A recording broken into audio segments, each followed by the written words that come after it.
Welcome to Rustbuster's installation guide for Ford's 2009 to 2014 F150. Before we begin, if you're uncomfortable with any of the processes listed in this guide, we strongly suggest you seek the work of a professional. Ensure you have all the tools and utilities listed and that you're following all the manufacturer's safety precautions during use.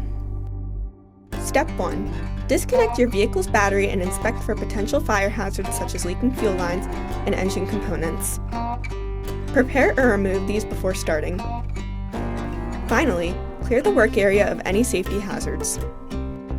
Step 2. Lift or remove the cab from your frame. Remove the 2 perforated plates on the end of your frame section. This will allow your frame section to fit over your existing forward built-in crossmember. Our part also features a perforated plate that you can remove to fit over your existing center cab mount. If you decide to keep your cab mount, cut out the perforated plate. If not, remove your cab mount.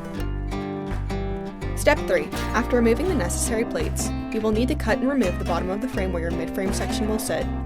To do this, hold your mid-frame section up to the frame and mark off its coverage. Then, remove approximately ½ an inch off the bottom of the frame. Step 4.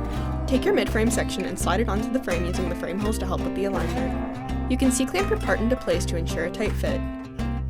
Following proper welding procedures, tack weld your mid-frame section onto the frame before welding it on fully.